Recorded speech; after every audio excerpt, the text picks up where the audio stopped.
दोस्तों बांग्लादेश की टीम को जीत के लिए आखिरी के 6 गेंदों में चाहिए थे 20 रन और गेंदबाजी कर रहे थे अर्शदीप सिंह। फिर अर्शदीप सिंह ने रचा इतिहास। स्वागत है दोस्तों आप सभी का हमारे यूट्यूब चैनल क्रिकेट देखो जी में। आज की इस वीडियो में हम आपको बताने वाले हैं कि T20 वर्ल्ड कप का एक और रोमांचक मुकाबला भारत और बांग्लादेश के बीच खेला गया, जहां इस मैच में दोनों ही टीमों के बीच अंत तक हमें कांटे की टक्कर देखने को मिली। जहां इस मैच में आखिरकार बांग्लादेश की टीम को जीत के लिए आखिरी के 6 गेंदों में 20 रनों की जरूरत थी। गेंदबाजी करने के लिए आए थे अर्शदीप सिंह।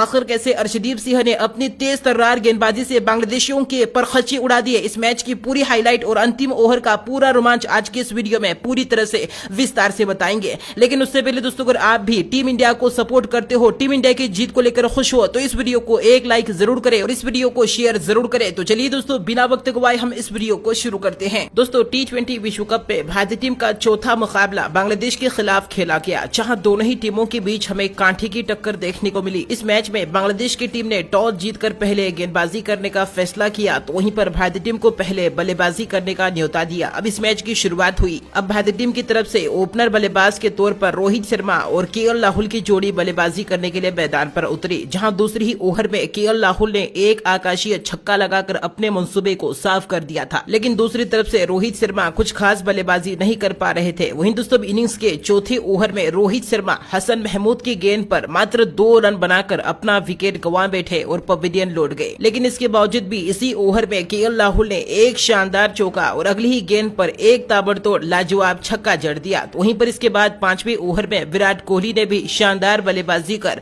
एक के बाद एक 2 शानदार चौके लगाए और अपने बल्लेबाजी की धाक जमाई। जहां पावर प्ले के 6 ओवर में भारतीय टीम 1 विकेट के नुकसान पर 37 रन बना चुकी थी। वहीं विराट कोहली और KL राहुल दोनों ही बल्लेबाज शानदार फॉर्म में नजर आ रहे थे। लेकिन 7वें ओवर में तस्कीन अहमद ने 5 रनों का किफायती ओवर फेंका, लेकिन 9वें ओवर में जमकर रन देखने को मिले, जहां इस ओवर की पहली ही गेंद पर विराट कोहली ने एक शानदार चौका जड़ा। तो वहीं पर इसके बाद इसी ओवर में KL राहुल ने भी लगातार 2 छक्के जड़ दिए और एक बेहतरीन चौका जड़ दिया और इस ओवर में टीम इंडिया ने कुल 24 रन बटोर लिए। जहां 10वें ओवर में KL राहुल ने 2 रन लेकर अपना अर्धशतक भी पूरा कर लिया। लेकिन अगली ही गेंद पर KL राहुल एक खराब शॉट खेलते हुए 50 रन के व्यक्तिगत स्कोर पर अपना विकेट गंवा बैठे। हालांकि इस विकेट के बावजूद भी नए बल्लेबाज सूर्य कुमार यादव ने आते ही शानदार चौका जड़ा, जहां 10 ओवर में टीम इंडिया 2 विकेट के नुकसान पर 86 रन बना चुकी थी। वहीं अब 11वें और 12वें ओवर में एक एक बाउंड्री देखने को मिली।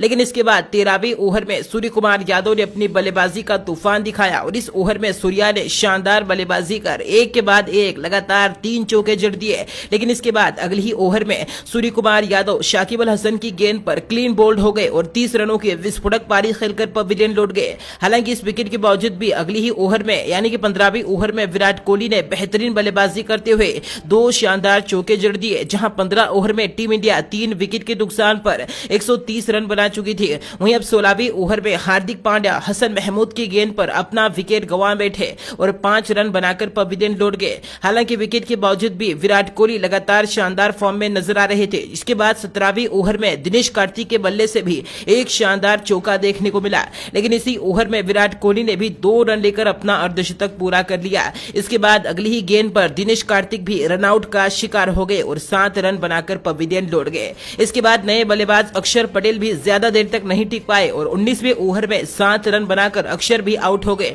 हालांकि इस विकेट के बावजूद भी इसी ओवर में विराट कोहली ने एक चौका और एक शानदार आकाशीय छक्का जड़ दिया और टीम इंडिया का स्कोर तेजी से बढ़ाने में काम किया। इसके बाद इनिंग्स के आखिरी ओवर में रविचंद्रन अश्विन ने पहले तो एक गगनचुंबी छक्का लगाया, तो वहीं पर इसके बाद अगली ही गेंद पर अश्विन ने एक शानदार चौका जड़ा।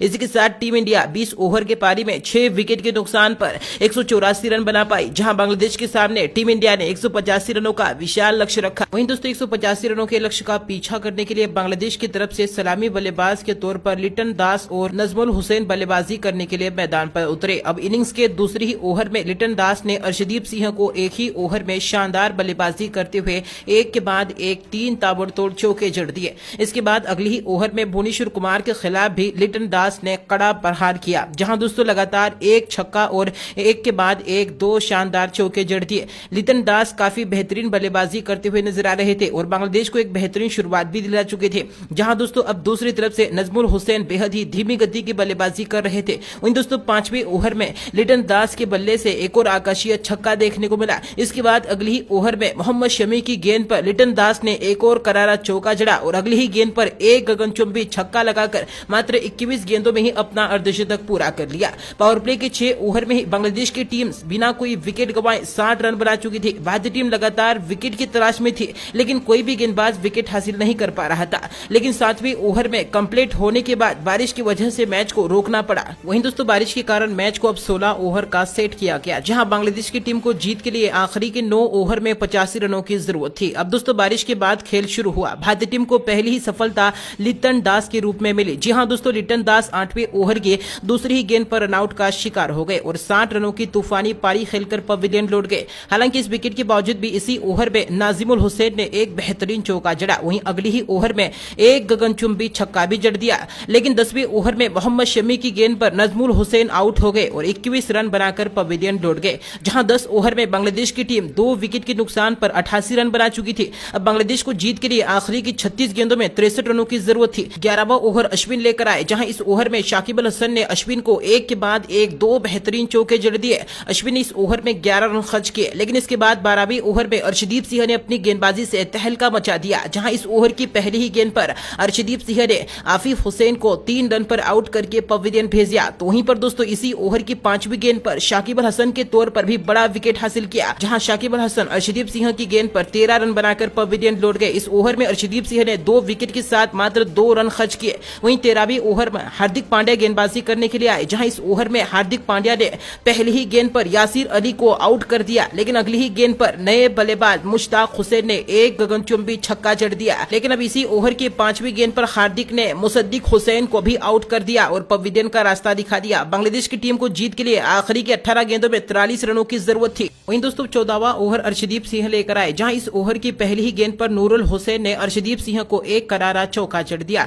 इस ओवर में अर्शदीप सिंह ने कुल 12 रन खर्च किए। अब बांग्लादेश को जीत के लिए आखिरी के 12 गेंदों में 31 रनों की जरूरत थी। 15वां निर्णायक ओवर हार्दिक पांड्या लेकर आए। इस ओवर की पहली ही गेंद पर तस्कीन अहमद ने एक बेहतरीन चौका जड़ा और ओवर की तीसरी गेंद पर एक गगनचुंबी छक्का जड़ दिया। बांग्लादेश की जीत की उम्मीदें काफी बढ़ गई थी। अब बांग्लादेश को जीत के लिए आखिरी की 6 गेंदों में 20 रनों की जरूरत थी, जहां दोस्तों आखिरी और निर्णायक ओवर अर्शदीप सिंह को सौंपा गया। अब ओवर की पहली ही गेंद पर तस्कीन अहमद ने 1 रन लिया, लेकिन अगली ही गेंद पर नूरुल हसन ने एक गगनचुंबी छक्का जड़ दिया। अब आखिरी की 3 गेंदों में बांग्लादेश को जीत के लिए 13 रनों की जरूरत थी, जहां अब ओवर की 4थी गेंद पर नूरुल हसन ने 2 रन लिए। वहीं दोस्तों अगली ही गेंद पर एक करारा चौका जड़ दिया। अब बांग्लादेश को जीत के लिए आखिरी के 1 गेंद पर 7 रनों की जरूरत थी, लेकिन नूरुल हसन आखिरी गेंद पर बाउंड्री नहीं लगा पाए और भारतीय टीम ने इस मैच को मात्र 5 रन से जीत लिया। दोस्तों ऐसे में बांग्लादेश की इस हार पर और भारतीय टीम की जीत पर आपकी महत्वपूर्ण राय क्या है, उसका जवाब आप हमें कमेंट करके जरूर दें। धन्यवाद।